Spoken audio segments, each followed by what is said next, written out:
Hi guys! Magandang gabi! Welcome back po dito sa Gandara Sir Channel for Showbiz Update. Ang tatalakayin nga natin ngayon at pag-uusapan mga kakimpaw ay pumapatungkol nga po dito sa problema at dinadamdam ni Chinita Princess mga kakimpaw kung saan sobrang nag-aalala po ang mga fans sa kanya.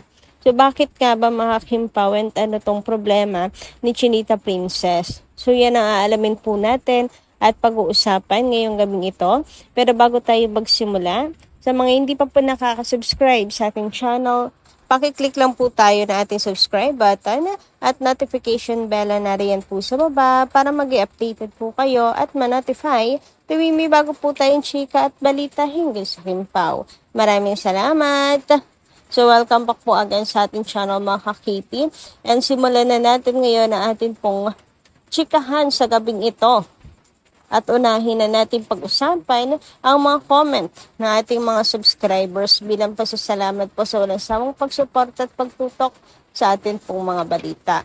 So, ang comment na napili natin ngayong gabi ay nagmula po kay Miss EA. Ang sabi niya rito, "Love you, Kim Chu! Good work ang ginawa mo. Huwag namang magpatapak.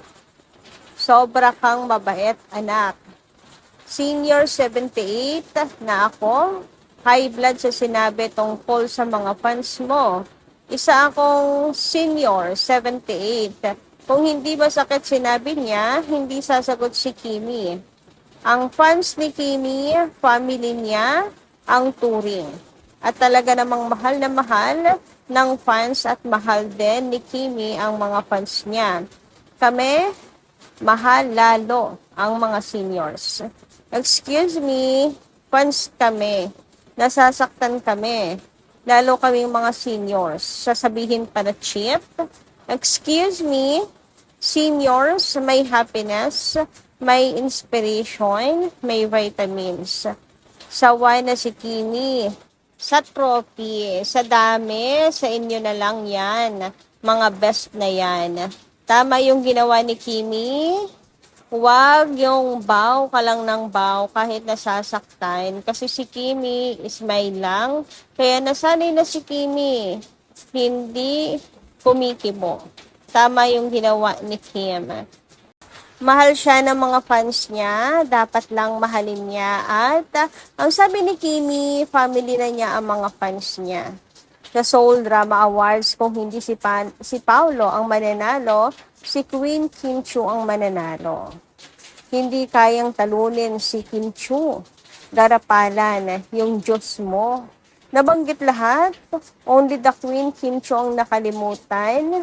No. Hindi nakakalimutan. No. Mag-isip ka nga, nabanggit lahat. Si Kimi lang ang hindi. Iniisip mo ba, sinabi mo, nakalimutan? Kami mga seniors, okay pa, ang isip namin. No, Kimi. No, showtime. Love you so much, Queen Kim Chu. Dito lang kami, senior solid. Kami and Pau supporters now and forever. Ayan guys, nabanggit dito no ni Miss EA yung trophy mga kakimpaw. Kasi nga 'di ba, si Vice ang tumanggap ng award for Showtime. Actually para yun sa Showtime, hindi lang yun para sa kanya. Kaya po niya pinasalamatan ang mga host. Si Kimi lang talaga yung nakalimutan niya mga kakwiti. So, inyo na nga daw yung mga trophy na yan kasi si Kim Chu ay sawang-sawa na sa mga tropeyo dahil almost si Kim na po ang pumapakyaw ng mga awards. Basta kasama si Kim sa nominees ay talagang 98% makukuha niya yung award mga kakimpaw. Dahil na rin po sa mga Kimpaw Lanchas and Kim Chu fans. Kaya gano'n na lang din ang pagmamahal ni Kim sa kanyang mga supporters and tinuturing na rin po niya itong pamilya niya. Alam niyo yung tungkol sa nakalimutan si Kim, kaya nang palagpasin yan mga kakimpaw. Kung hindi po pinatulan, wala lang yun eh. Kumbaga, mabilis lang din yung malilimutan ng mga fans. Later on, marirealize din naman na ganito, ganyan. Initial reaction nga, di ba? Ganun talaga, sa una talagang masasaktan. Tapos later on, marirealize ganito na pwedeng ganyan. Pero ang pinaka nasaktan ang mga fans, lalo na ang mga senior, ayun, tinawag ka silang toxic and cheap, na para bang hindi marunong tumanggap ng ano, na para bang hindi po marunong tumanggap ng mga ganon sa loobin and disappointments sa kanya. Ayun yung pakiramdam ng mga fans, feeling perfect siya. Anyway, let's move on mga Kimpaw. And dumako naman tayo dito sa next topic natin. Sabi po dito sa isang post sa X, ang saya din makita na nag-e-enjoy sila. Ito talaga yung dalawang tao na grabe din ang pagmamahal at pag-aalaga sa Kimpaw. Salamat sa love and loyalty niyo sa kanila. Naku, yes, true, si Mama Chet at saka si Ate Hyde. Sa po talaga yan sa mga loyal at super love si Kim and saka si Paula Avellino. Lagi pong silang nandyan in ups and downs ni Chinita Princess and Pao.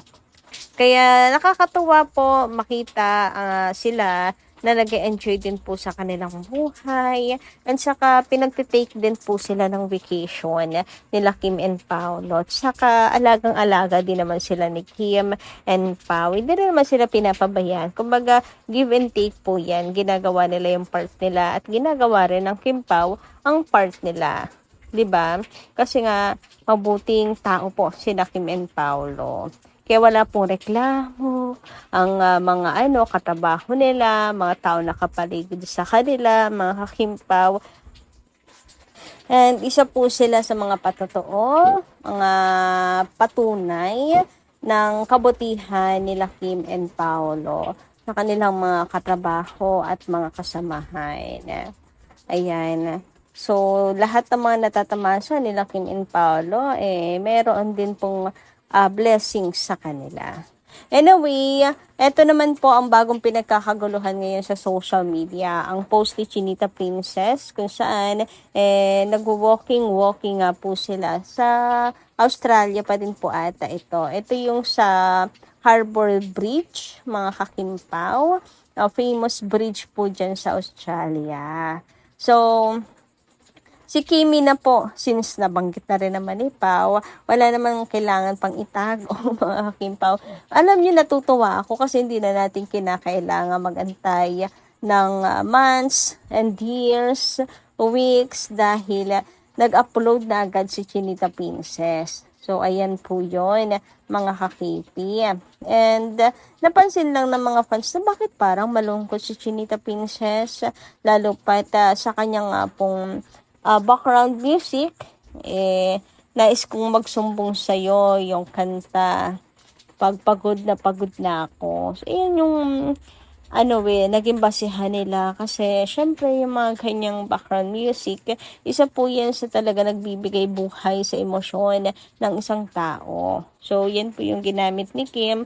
So, siguro, pangtanggal stress nga rin ni Kim ang paglalakad-lakad, mga kakimpaw, and sinamahan siya naman ni Paula Avellino. To the rescue naman si Pao kay Kim. Alam ni Pao na may problem si Kim, na may iniisip. Kaya naman sinasamahan niya si Kim sa lahat ng oras, mga kakimpaw, para makapag-release si Kim ng stress. Kasi yan ang wish ni Pao kay Chinita Princess sa birthday niya, na maging stress-free na si Kimi. Kaya ginagawa niya rin yung part niya, inaalagaan din po niya si Kim Chu, 'di ba? Sinasamahan po niya. So, ano kaya tumatindi pinagdadaanan ni Kim? Kasi usually, laki naman po siyang good vibes, mga kakimpaw. Yung sa France, wala siyang problema nun, di ba, mga kakipi? Kaya naman, mga update niya, nung ganap nila ni Paolo sa Paris, ay puro good vibes lang din. Ngayon, dito naman po sa Australia, umalis nga po siya, di ba't may iniwan siyang problema dito sa Pinas na iniwan niya ang mga toxic people na panay bash po sa kanya mga kakimpaw at panay patama, panay ang banat. Kaya siguro ganito rin yung mood. Hindi niya naiwan sa Pinas mga kakimpaw. Dala-dala rin po niya. Kaya may bigat po pa rin sa kanyang dibdib. So baka yun mga kakipi. Nagre-reflect si Kimi na mga nangyayari sa buhay niya, mga kakimpaw. Hindi naman po kasi siya robot, 'di ba? Kahit pinapakita po niya na siya po'y masaya, na okay po siya, tao rin po siya. May nalulungkot din po at nasasaktan. Anyway, thank you so much dahil nandyan si Paula Avellino sa kanyang tabi. At least hindi siya nag-iisa, diba? Mga kakimpaw. Iba yung nagagawa kapag nandyan yung partner mo, sa tabi mo, at dinadamayan ka. So, kayo guys, anong inyong masisay tungkol dito? Comment ka lang po kayo dyan sa baba. And hanggang dito lang po muna nating update. Maraming salamat po sa inyong pakikinigan. Kita-kits po muli sa mga susunod nating chika. Maraming salamat at ingat po kayo palagi.